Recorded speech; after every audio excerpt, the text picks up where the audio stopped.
We're doing it again, turning cardboard into bag. But instead of cereal boxes, this time we're using biebs. If you don't know what this was a collab project Justin did with Tim Hortons about 4 or 5 years ago. I was too late to the drop, so I didn't get to snag any of the merch. I honestly really just wanted the fanny pack. Like, it was cute, but it was out everywhere. Like, I called so many Tim Hortons locations.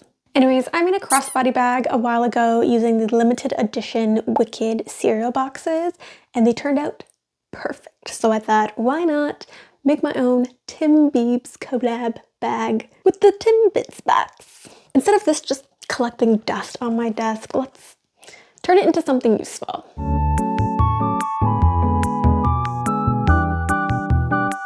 All right, so this is what I'm working with. Super cute, no visible defects. The only thing I know I gotta get rid of is this base, mainly because it's boring, but also because it has some grease stains, which is gross, so that's gotta go. For the Wicked bag I did previously, I cut out the elements I liked from the cereal boxes, then reassembled it in the easiest way I could think of that would allow a magnetic snap closure at the front. But for this project, I really want to preserve the shape of the Timbits box, especially its functionality. So we're not going to do much in terms of restructuring. We're essentially just going to wrap what we have now in plastic. So yeah, let's start by tearing this thing apart.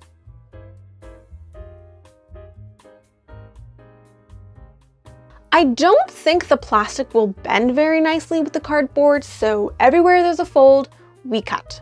Grab a ruler and an X-Acto knife and slice, slice, slice. You should have something like this. I'm not sure if we have enough of this red glittery paper, so let's first cut out the base using the width of the front piece and the width of the side pieces as reference. This came out to be 5.5 inches by 3 inches. Always make sure to check if the pieces match up. Here the red is a bit too big, so let's trim that down a bit.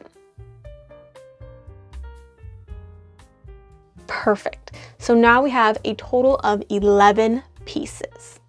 For the backing, let's grab the biggest piece, flip it over, then put some glue on it. I like to use a glue stick instead of liquid glue because 1, it doesn't warp the paper, and 2, there's no chance of spillage because the last thing I want to do is ruin the original design. Make sure it's stuck on there really good. I like to use a laptop to put some added pressure on it while it's drying. Do the same thing over and over again for all the pieces, including the bottom piece. Let it dry for at least an hour, then use a ruler and an X-Acto knife to cut it all out. Once that's done, lay it out in the order it's going to be sewn together. If I don't lay it out like this, I get confused when I'm on the machine and sew the wrong things together. So this step is an absolute must for me. Now it's time to bring in the plastic. Getting the entirety of the plastic tablecloth through the machine was a nightmare last time around. So this time I cut out an 18-inch by 35-inch piece to work with. It's bigger than what we need, but it's nice to have some wiggle room in case I mess up. Take it to the iron and press the wrinkles out. Obviously, because this is plastic, the iron will stick to and melt the plastic when it comes into direct contact. So to avoid that, grab a piece of scrap fabric. I'm using muslin. Place that over the plastic, then press away. This is essentially heating the plastic at a much slower rate so you can get those folds out without melting it. For some reason though, there are still some creases after I press it out, so if you have a better way of getting wrinkles out of plastic sheets, please let a girl know. Anyways, after pressing it as much as you can, grab a damp paper towel and wipe off any dirt or dust that might be clinging onto your sheet. You can use a lint roller as well, I just can't find mine, so damp paper towel it is. Fold it in half, then sandwich your first piece against the fold as centered as possible. Stabilize it with some clips, then stitch all the way around until you get something like this.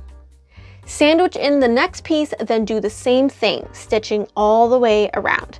Continue doing this with every single one of those pieces until you end up with something like this. For the seam allowance, we're going to leave a 1/2 inch on these sides. Then for the rest, we're going to cut as close to our stitch line as possible, being careful not to nick what we just sewed. To minimize the bulkiness of the corners here at the fold, we're going to give it a little slit in order for that extra bit of plastic to sit more flat. Yeah, just like that. For the hardware, again, I'm going to add these little metal legs at the bottom of the bag. Then these little hoops at the side so I can hook on some bag straps. I'm gonna go down about 3/4 inch, then place a mark in the middle.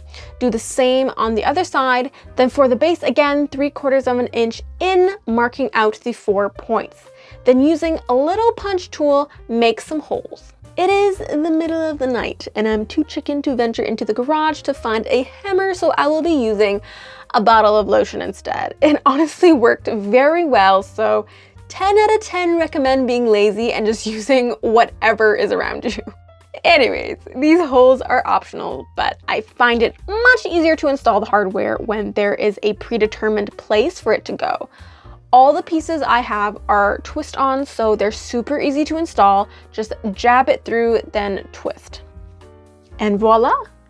I'm gonna do the rest of them off camera as well as hand stitch the sides together, so get ready for the reveal in 3, 2, 1.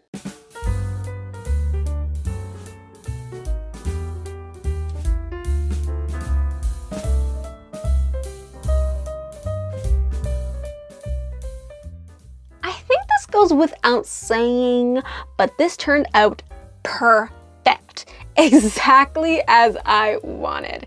It looks so clean, as if it were store-bought in my opinion. Like, damn.